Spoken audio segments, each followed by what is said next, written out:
Hey, it's Sarah Burke here, the founder of Women in Media Network, and for International Women's Day this year, the network threw a little celebration. You're about to hear a joint conversation between two network hosts, and it's going to sound a little different because there's a live audience. Find details about each of their podcasts in the show notes and enjoy. Please welcome Pina Crispo and Alanna McGinn, the hosts of Not That Mom and the Bedtime Edit. Happy International Women's Day. I am Alanna McGinn. I am host, as Sarah said, I'm host of the Bedtime Edit. This is my first live podcast, so it's very exciting. Super pumped to be doing it with this lovely lady. I'm like so stoked about this, Alanna. I know. We go way back, which we'll talk about. Yes. And you are. And I'm Pina Crispo. You are. I know, right? So I'm Pina Crispo, and my new podcast hasn't even officially launched yet, and I thank you guys all for coming out and to check this out. It's called Not That Mom. So the beautiful Sarah Burke, who you just saw on stage, the woman behind Women in Media, the podcast network that we are both a part of, we're having a conversation, and I was like, Sarah, how are we going to launch my podcast if I don't have a name? So it used to be called The Parenting Show. That's when I was on radio at 640 Toronto, right? So that ran for like 8 years. Did I like the name? No, I absolutely hated the name. But like corporate world, you just kind of like, go with it, right? So I was very excited to be able to pick a name for my podcast. And I was overthinking like I do all the time.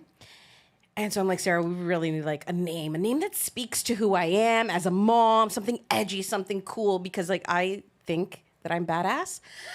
She is edgy and cool. She is. So Sarah has the same kind of brain that I do, where it's just like, oh my God, squirrel, right?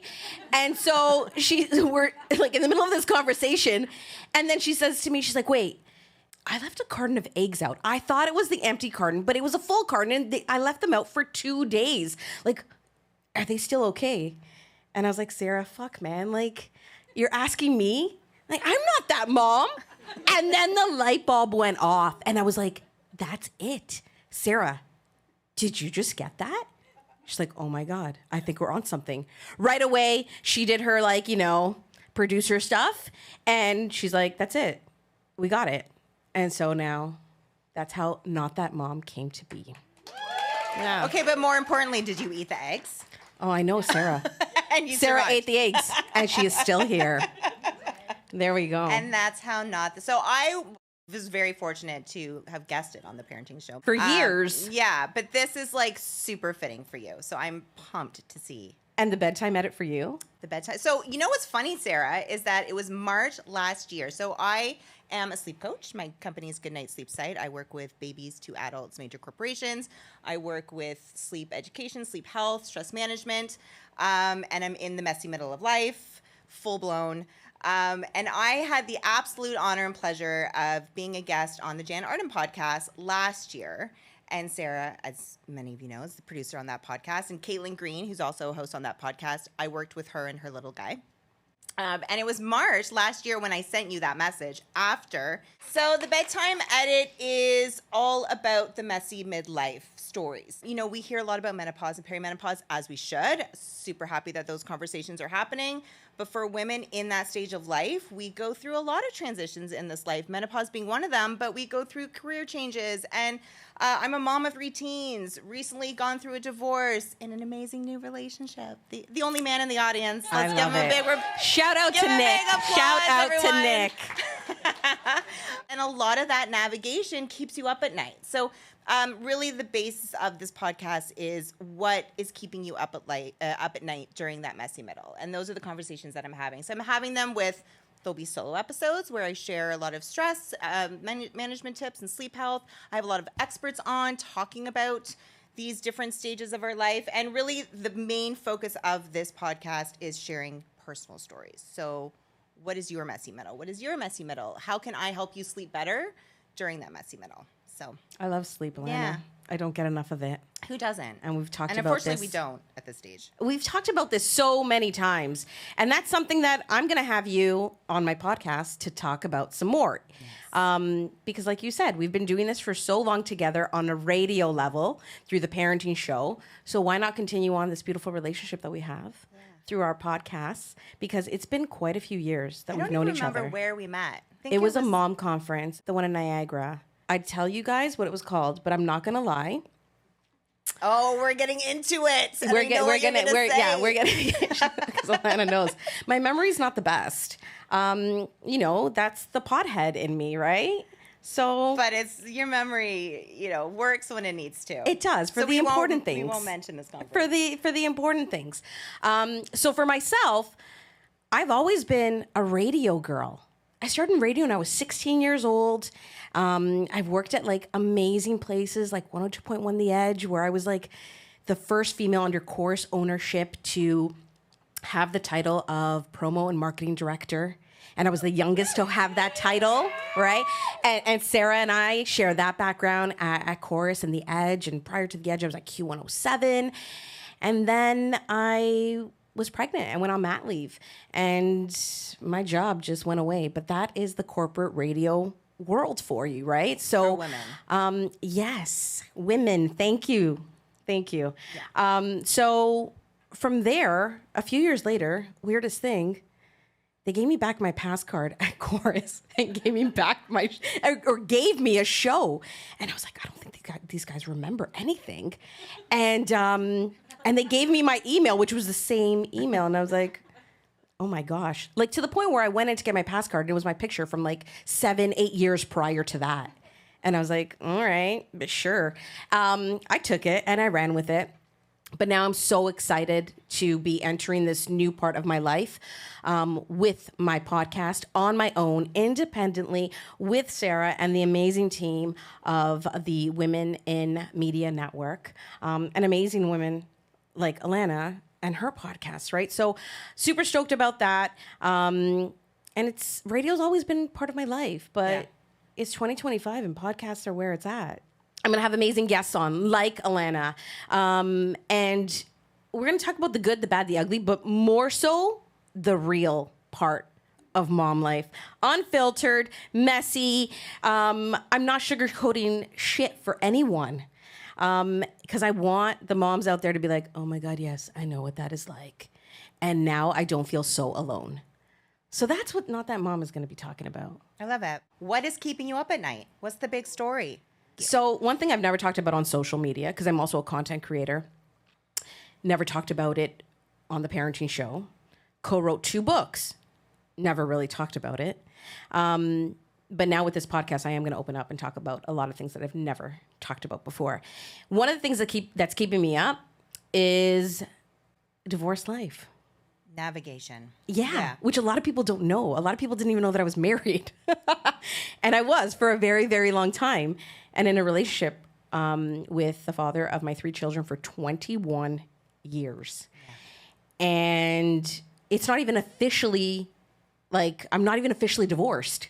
So that keeps me up because it's just like that battle between, how do I do the right thing for my kids, but also make sure I'm doing the right thing for myself, set those boundaries, not be taken advantage of. Yeah. Boundaries are huge. I suck at them. I sucked at them. I'm getting better at them. Sucked. Yeah. In many ways. So we both have 3 kids. Mine are a bit older. So I have a 17-year-old and then my youngest are twins and they're turning 14. Yeah, they're turning 14 in a couple of days, which is crazy. Yeah, that's crazy. So they were like 15 and 12, I think, when we told them about the divorce. And I remember you and I think I was on your show, and you're like, what's going on? And I'm like, I'm getting divorced. She's like, me too. I can't tell you how many times that actually happened to me during that time. Me too. So we kind of talked a little bit about that. But yeah, it's a tricky thing. I think we're both fortunate where our kids are older. I know I was fortunate for that. Because I think it would have been a lot harder. So we co-parent. I like to say more parallel parenting, 50-50. And I think it would have been a lot harder for me to be away from them when they were younger. Yes. Now, my 7, they're never really around us. They're in their rooms. One's with her boyfriend. One's So I don't really see them anyways, even when they are with me. So how do you find that? Would you have struggled more when they were younger? Absolutely. Yeah. My kids, it's been 5 years since I left. And I always say it was a long time coming because I find that us women, we sit through it and sit through it and sit through it. But then when we're done, we're done. Like we throw in the towel and it's like, you know, it's different. I feel it's different. I like all the in the audience, you know? You guys know what I'm talking about, right?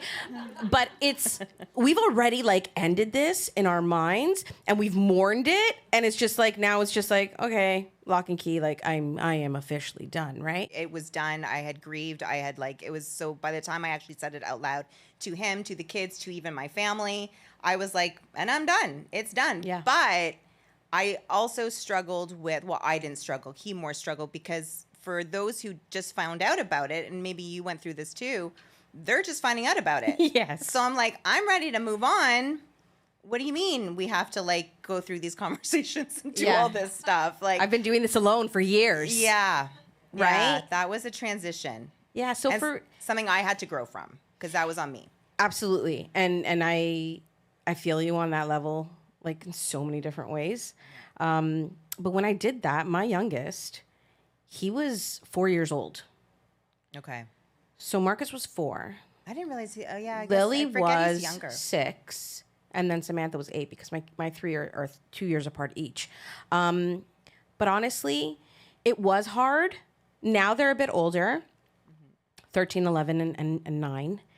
And it's still the best decision that I was ever that I could ever make because I always said, I don't want and a lot of you guys that are in the audience that know me personally, you guys know because I talk about this all the time. I never want my girls to grow up thinking this is healthy and this is normal in a relationship. And I never want Marcus to grow up thinking that this is how you treat a woman over my dead body. You know, the Italian mom is going to come out. And I'll be like, where is the wooden spoon and the slippers that I can throw at you, kid? Because that's not how we treat women. And I think it's actually fitting, you know, tying it into today being International Women's Day, right? But sure. No, I honestly, a lot of women I feel too, like, I don't know if you had this, Alanna, where it was like, oh my God, am I going to fuck up my family and fuck up my kids for leaving? There's that guilt. I mean, even though like I'm not necessarily thinking that about the divorce, and of course I thought that when going through it. I mean, I'm still thinking about like every decision I make in life, is this going to screw up my kids? But like you, for me, it was, I actually remember the moment standing in my kitchen thinking, okay, I am going to be a single mom. Like this is happening. And I remember what I was looking at. I remember like it was January. I remember everything. But for me, I didn't want my kids, I have 2 girls and a boy, thinking that this is what marriage is. And now I will say, thankfully, I'm 3 years past. I lived with my ex throughout the entire separation. I don't recommend anybody doing that. But unfortunately, a lot of people have to do that throughout the stage. I will say for all of us, for myself, my 3 kids, and even my ex, life is better for all of us. And I knew that's why I had to make that decision. It wasn't just for me, but it was for all of us, my ex included. Because you know that no one is happy in that kind of environment and in that situation. And whatever happened, like I know between my ex and I, and we don't, you know what I mean? Like we're not the best of friends. We do co-parent and we do what we have to do for the kids because kids are our number one priority, right? I wish him the best. Of course. You know, and I'm like, you're the father of my children. You know, I want you to be happy in life. And that was one of the things that was huge for me too, is that, you know, at the time I was 40 and I'm just about to hit 45. And I just remember thinking to myself, with whatever time I have left on this earth, I not only want to be happy, but I deserve that. Yeah. Right? Totally. I wonder where Pina's friends are in the audience. I just can't. So that was like a big thing for me. I'm like, I want to be happy, damn it, and I fucking deserve it. 100%. And your kids deserve it. Like your ex, everyone, we all deserve it. Yeah, and he deserves to be in a relationship, a loving, caring relationship with someone that he wants to be there in the right way. Yeah. And someone that loves him completely. Yeah, someone once asked me. They were talking about it was another show that I was on. I was doing an interview about it and said the peeling the orange method. I guess it's like, does he peel your orange? And I never heard of that. What is this? Peeling well, like orange? if he loves you, if he will do it, he would peel your orange for you, right? Oh, I love that. Okay, but here's do you? Like, I don't need anyone to peel my orange, but for me, it was like, and she asked me that, like, how did it feel to know that he wasn't peeling your orange? I'm like, I wasn't peeling his orange either. Like, it wasn't, I could easily list off all the things he did wrong, but I can easily list off all the things I did wrong. It takes two. 100%. So that's what I'm saying. Like, everyone deserved a better life, right? Aren't we being nice? Hold on a second. But you just said that you mentioned that you got someone special in the audience. He's so cute. And, okay, hold on. Can I tell you guys something hilarious? This is funny. So, Alanna, what is your man's name? Nick. What's my ex's name? Nick. What's your ex's name? Mike. What's my man's name? Mike. That's right. So we basically trigger each other every conversation that we have. She'll be like, "Oh my It's god, I just love constant Nick," triggers. and I'm like, I'll be like, Mike peels my orange. He does much more than that too, but that's for a different episode. That's why you guys all have to subscribe and tune in. But it's been about the same duration of time, right? Yeah. Oh no, literally. Yeah, we just found this out the other day. That it's because we just hit about a year. And we just hit a year. Yeah, it was around the same time. We're like, what? What? I'm like, and your guy's a music guy? I'm like, Alanna, my guy's a music guy. Oh, I don't think I knew that. No, we were talking about concerts. Well, I knew you were a music person, but I didn't know that he's he cute was. and good taste in music. Like, that's important. See? We right? got a couple, babe. That's a good. Very soon we're going on a double, Nick. Yeah. He's met Which my Mike? He's met my Mike. Yeah. Yeah. So how did you know that it was the right time to date after all of the shit? So, like I said, I was living with my ex for the year and a half of separation. So the thought of like introducing anyone into my life I couldn't even think about it. Like I didn't join any apps. I just did not have the capacity for that because it was a tough separation and divorce, very tough. So it wasn't until I moved out where I entertained the app world. And I'll be honest, I've said this to him, so I don't feel bad saying it. Like, he was not part of my plan. I was like, I like to think I'm a pretty independent lady. I'm like, I'm okay if I'm single for the rest of my life. I have my dog, I have my kids, I will be a great grandmother, like a awesome grandmother. If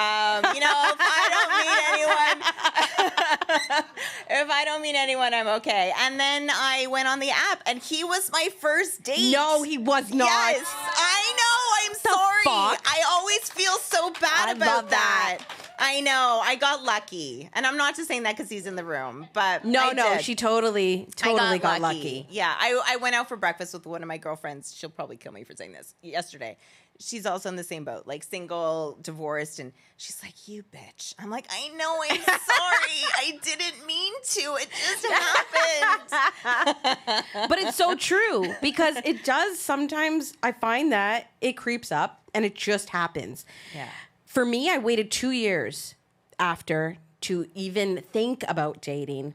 And it wasn't until one of my guy friends, shout out to Neil, Nononello, and he's like, he goes, "Can you just fucking get on a dating app?" And I'm like, "No, I'm not going to do it. That's not who I am. I'm not going to do it." And my girlfriends are looking at me in the front row too. They're like, mm-hmm.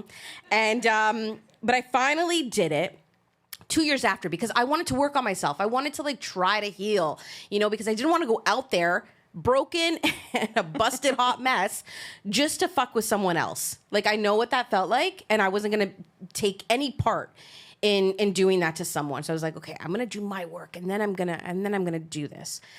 But I did do the dating, and it was like, it was not fun. It was horrible. It was so shit. I'm sorry, I wouldn't know. As Alanna flips her hair. But yeah, and then it was like fall of 2023, and I was just like, I'm done. I erased everything, And then Mike popped out of nowhere. Actually, I remember, I think I was on her show a lot. That's when we would talk. And I remember you, like, when you had just met him and you're like, I don't know. And I had just started dating him and I'm like, just go for it. I remember having that conversation. Because with what you. happens is no one talks about the healthy relationship after the toxic ones. But also, and how hard that was. So for me, like, I was just like, oh my God, this guy's doing all the right things. And he's nice to me. Like, what the fuck's going on here, right? Like, we talked about that too. Right? So for me, it was like, I don't know. And then I started to do what Pina does and self-sabotage. But with amazing people in my life, like Alanna, she's like, just go for it. And I'm like, I'm going to play this out. And I'm so fucking glad I played it out because he is like the best thing ever. Yeah. I can't wait to meet him. But it's funny because there is like, and again, I've said this to his face. So it's okay that I'm saying it now. But like, he almost didn't get a second date because it went so well. And I got scared because I'm like, this is not supposed to happen. Like, I'm supposed to date a bunch of losers before I find a great guy who like treats me great. But in terms of like the healing, it's also amazing to... We're so cute. It's also amazing to find someone like who you can heal with, right?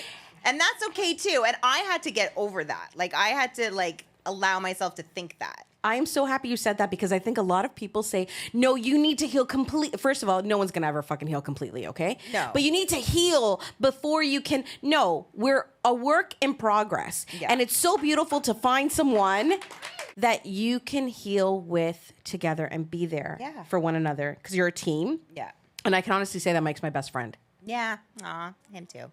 Yeah. See? But it is a trip to date again after you haven't for like 20 plus years. And it's a lot of growing on my end because I'm assuming we had the same probably marriage in terms of communication. I'm half Italian. Is that? Loud. Now I know. It was loud. And he's not like that. And I love that about him. Yeah. But it teaches me to learn how to like disagree and argue. And it's not the same. I don't get the same response. So it's suddenly I'm like, oh, what does that mean? So now what do I have to? It's the trip. It's a trip. But I love it. But a great trip. Yes. No, I totally love that. And I'm so glad you said that because I honestly, it's the same thing for me. Yeah. It was never really there. And you know what I mean? Like we're both guilty of it. Mm-hmm. But now having, like I said, something healthy after something not so healthy, it's so nice to be able to communicate with someone and actually be able to talk about what you're feeling, what you're thinking. And like, man, that really made me feel like shit. And have someone like they were actually listening. Okay, well, what can I do next time to make it better? Yeah. And I was like, whoa. Right? What is this about? I know. Or like apologizes right away. What? You just owned your shit right away? I don't know. Like, honestly, the first time he did that, I'm like, I don't know how to receive that. Like, what do I do with that? I'm ready to be mad at you for 3 days because that's how it worked. And now it's like, okay, so now I had to learn to get over shit quick. And that was new for me. And I'm still working on it, as he knows. But aren't we always working on shit, Alanna? Right? So have you have you done the kid introduction? So I have some friends, and God bless them, that they've done, they meet someone and they're like all for it. And I love it. But because of everything that I've been through, we went really slow. Yeah. And I love it. So like we just celebrated a year in January, and in December is when I told my kids. And he told his kids, and he met my kids maybe about a month ago, and I'm meeting his next week. Oh, you haven't met them yet? No. Oh, that's exciting. So I'm so super excited and stoked about that. But I've met everyone in his family. He's met my family. And I actually like that we are going at this pace that works for the both of us. Yeah. I'm really, really excited about it. Yeah. No, that's awesome. Yeah. And because I know that you guys did a family trip. Yeah. Well, he lives with us.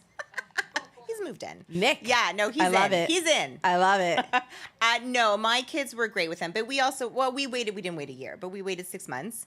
But I think that that's good. And you have to do what feels right for you, your partner, the family, like on this journey, right? 100%. Yeah. But I did tell my kids, my eldest daughter, found out prior to that. And so would have, like, if I was FaceTiming him, you know, she would talk to him. So there was a little bit of that introduction, and they were super excited to meet him. And I mean, he's just great with them, and they adore him, and he adores them. And yeah, like, again, got really lucky. Really. And he has no kids. I got really lucky. Sorry. Oh my gosh. I did. Look at that. But that could be good or bad. Then you're like worried, well, is he going to be okay with kids? You know, does he? But he's amazing. Question for both of you. What about adjusting to sleep with new men? Oh. Like what sleeping you know, like alone for so long and then having to Yes. share a bed? Dicey conversation, Sarah. come on. Okay, so do you want? I'll jump in Yeah, you go. first.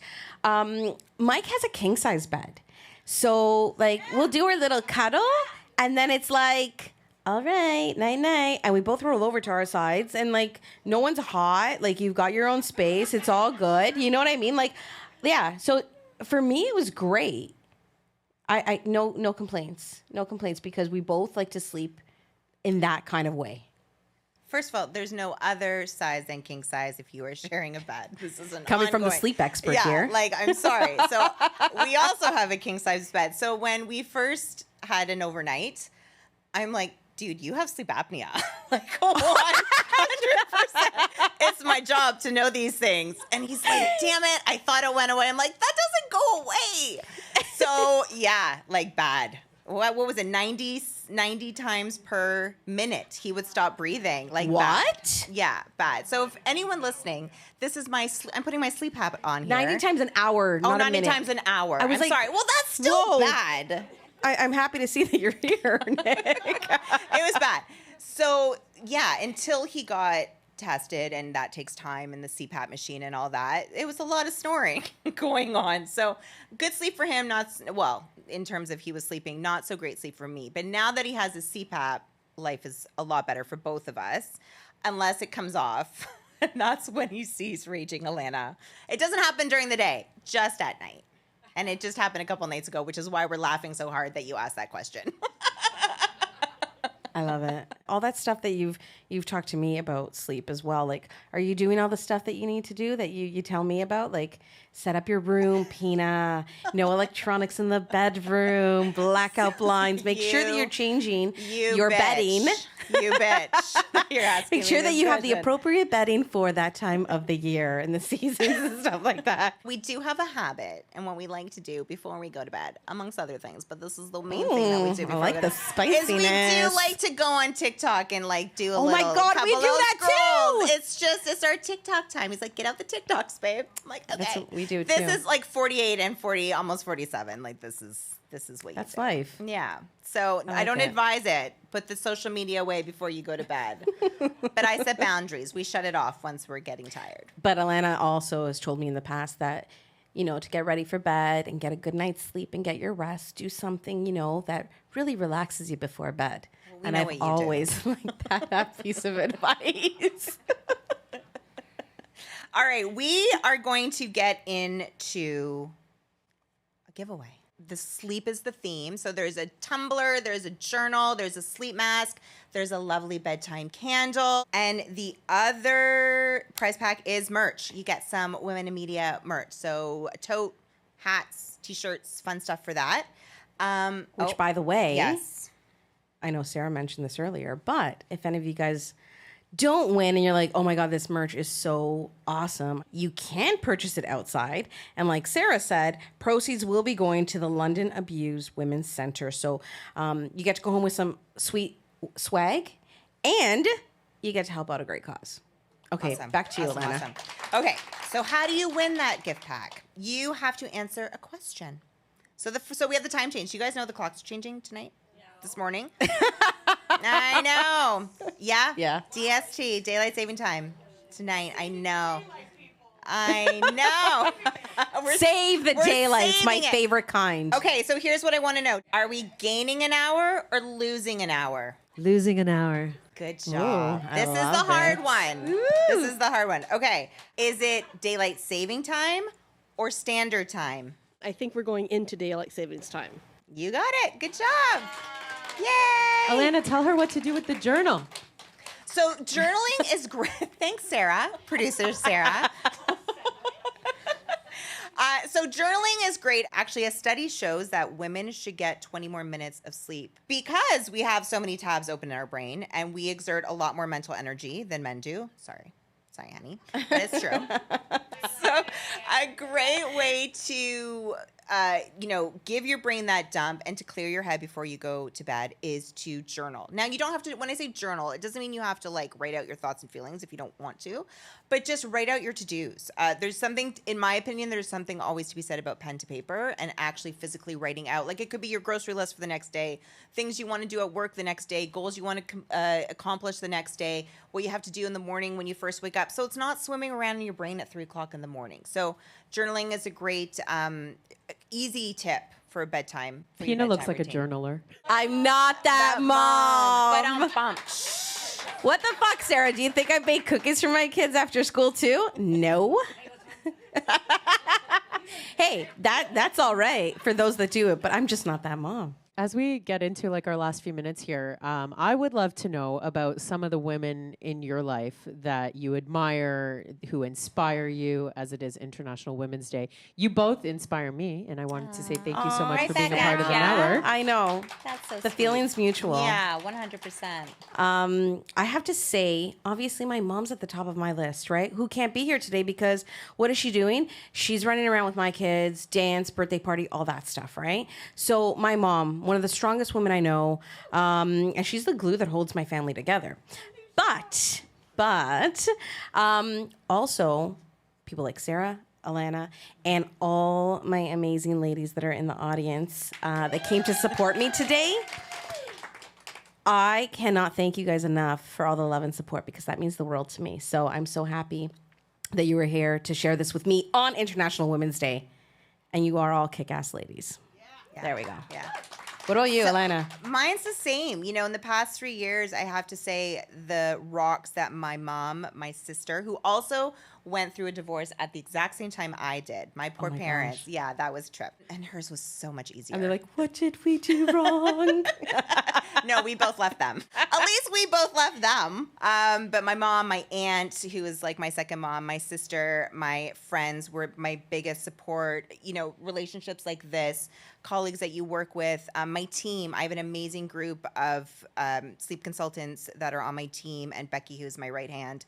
And I hope she's listening to this because when you run a business and you're going through something like that, even if you don't run a business, even if you work somewhere, it is such a, whenever you go through something major like divorce or illness or whatever you're going through, to balance that out when you're also a mom and to keep a paycheck coming in and bills to be paid, especially now when you're a single parent and you have to do this, that was scary as F. And, running my own business and just keeping my business alive, if it was not for my team, it wouldn't have happened. So I'm so thankful for all the women in my life that are around me, for sure. Thank you so much, ladies. Thank you so much. That was fun. That was fun.